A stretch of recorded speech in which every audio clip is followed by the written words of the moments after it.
At about the middle of June this year, I encountered burnout with a business which I had spent over 2 years sort of trying to build and basically found that it wasn't the thing for me.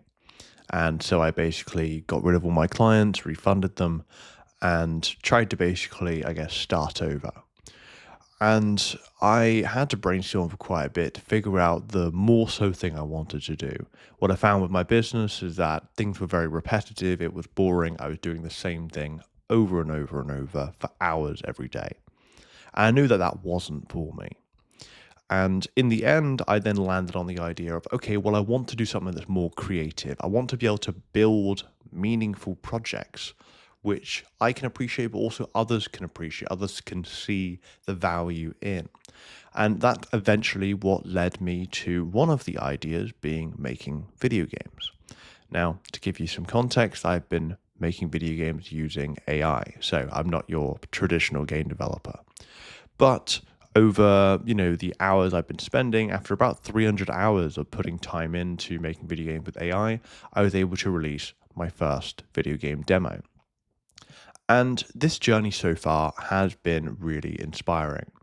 And a lot of it, for me at least, has just been enjoyable because I've been able to just do things that are more creative, things that get me thinking, things that allow my imagination to expand a bit. And what's nice with at least what I'm doing is that, at least in this instance, AI almost empowers me to say, look, if you want to do something, if you want to make something, just tell me what you want to do and I'll figure it out. I'll do the difficult things, right? And so that's been really, really nice. And this point of this video isn't to say you should do exactly what I'm doing, but the point of this video is I feel like so many people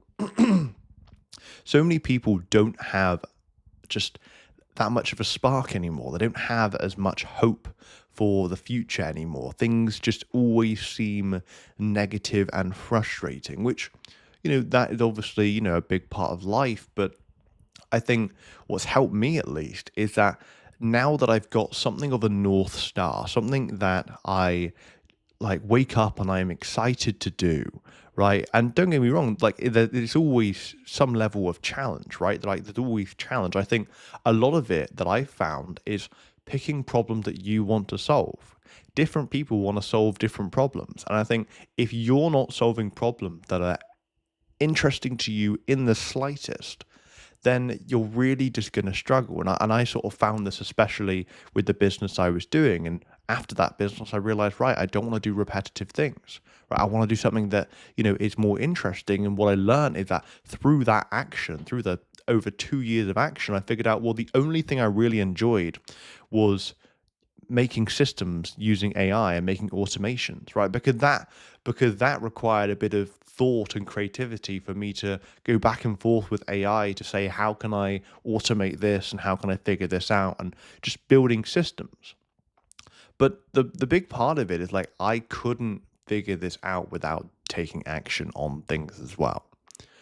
So the point really of this video is, if you're someone which just is a little uncertain with what they want to do, with where they're putting their time, and just perhaps you don't really feel like you have as much of a spark or hope for the things you're working on, the first thing I really will say is that you need to also be able to put enough time and action into something to figure out what you want to do. I've spoken and seen plenty of people that get stuck in this planning phase, in this research phase, because they don't want to waste time, because they don't want to, feel as if they're going to waste time. But again, I found that, like, especially like even with the game development that I'm doing with AI, I didn't have a plan. I just went into it. I just took action. I just figured out what I could do and what I couldn't, and I had to learn from taking action. And I just find that you're going to learn so much more by taking action for, 30 days consistently than you are doing, like planning in depth for a week or something. Because again, if you're planning but you're not doing anything, you're not taking any action, then all that really is, in my opinion, is just procrastination. And I've done that as well. So really consider this, because what you're going to find fulfilling, it might be different from me.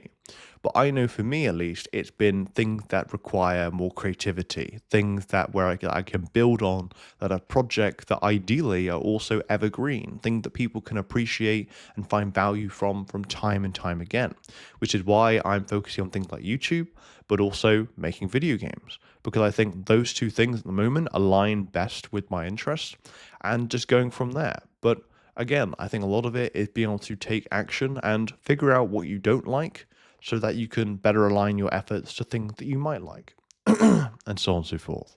So let me know your thoughts on this video, and as always, have a great time. I'll see you soon.